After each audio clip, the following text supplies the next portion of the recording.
يمكن دي اغرب قصه هتسمعها عن يوم نتيجه الثانويه العامه، بس اللي هحكيه لك ده هو اللي حصل بجد والله. وهتعرف في القصه دي كرم ربنا سبحانه وتعالى وهتحفزك باذن الله. والدتي صحتني الساعه 3:30 الفجر بالظبط عشان كان حد بعت لها النتيجه من الكنترول، فببص في وشها كده لقيتها زعلانه، فانا قلت خلاص يعني ربنا ما وفقنيش. فبقيتني خايف اسالها طب انا جبت كام في الميه، مع اني كنت داخل الامتحانات وانا عندي ثقه في كرم ربنا سبحانه وتعالى اللي انا اطلع من اوائل الجمهوريه. يعني ده كان حلمي وانا عملت اللي يأهلني لكده بفضل الله.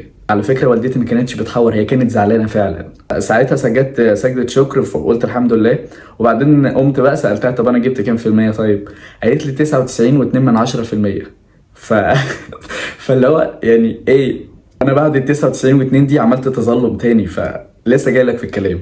فالمهم لما سمعت 99.2% دي اسعد لحظه في حياتي، يعني هتبقى اسعد من يوم فرحي. المهم ساعتها صليت ركعتين شكر لله سبحانه وتعالى، وقمت بوست ايد والدتي ووالدي لانهم تعبوا معايا جدا في الثانويه العامه. في اللحظه دي حسيت ان اهلي هم اللي نجحوا مش انا، حرفيا كانوا فرحانين اكتر مني شخصيا.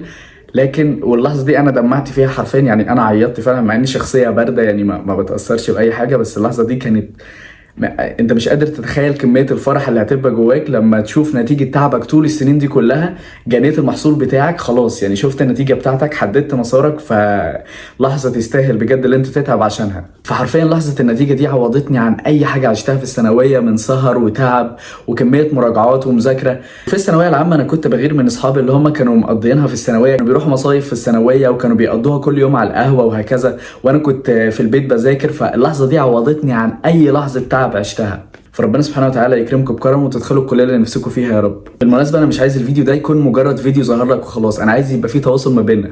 اي سؤال تحتاجه، اي حاجه تحتاجها، تدخل برايفت على انستا اللي هو ده، تبعت لي اي حاجه انت تحتاجها، انا هكون معاك. اي سؤال يقف قدامك انا هكون معاك، مش هتاخر عن اي حد باذن الله، ونكون صحاب دايما وفي تواصل مع بعض ان شاء الله. وبرضه هسيب لينك الانستا في الوصف وفي اول تعليق. فانا السنه دي قررت اعمل فيديوهات قصيره كده تفيدك كمعلومات فعلا، مش مجرد كلام نظري. لاني في ثانويه عامه كنت بشوف ناس اللي هو نظم نومك، كل كويس واشرب لبن ومش عارف ايه. لا، انا عايز افيدك فعلا. فانا لو لقيت تشجيع منكم بجد وعد ان اعمل لكم فيديوهات كتيره عن ازاي تتفوق سواء في الثانويه العامه او فيديوهات الجامعه ان شاء الله. طب انا خايف من الناس اللي غشت بسماعات وتليفونات وهيعلوا التنسيق وهيجوا علينا احنا. عايز اقول لك ان الناس دي اعتمدوا على ناس زيهم في الغش، لكن انت اعتمدت على ربنا سبحانه وتعالى. فصدقني ربنا هيكرمك انت، وهتشوف درجاتهم وهتشوف درجاتك انت. فانت اعتمدت على رب الناس مش الناس، فربنا معاك فمين عليك. المهم نرجع لنقطه لحظه النتيجه. انا كان عندي حلمين. الحلم الاول ان اطلع الاول على الجمهوريه، الحلم الثاني ان ادخل طب بشري. اما جبت 99.2 يعني حسيت ان انا حققت الحلم التاني اللي هو انا ادخل طب بشري. المهم والدتي تقريبا كانت فاكره ان طب بشري يا اما 100% يا اما خلاص انت كده مش هتدخل طب. فلما قلت لها 99.2 دي خلاص انا داخل طب وش، وانا كده هعمل تظلم. هتقولي طب عملت تظلم ليه؟ عشان اجيب 99.5% بدل 99.2%.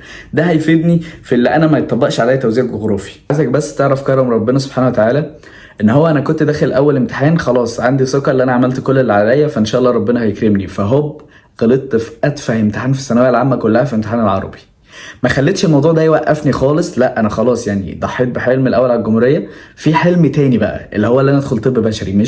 مش هضيع نفسي في باقي الامتحانات، لسه عندي حلم احارب عشانه، لسه عندي اهل افرحهم، لسه عندي ناس اللي شمتوا فيا اللي انا اكسر عينهم. مع العلم اللي انا في امتحان العربي غلطت غلطه اهو تمام، مع العلم اللي انا كنت طالع من امتحان الانجليش شاكك ان في سؤال سايبه فاضي اصلا، وامتحان الجيولوجيا متاكد ان انا غلطان في سؤال اصلا وكان اختر كمان. يعني المهم وقت النتيجه تفاجأت ان انا نقصت درجه ونص بس في العربي وقفلت باقي المواد.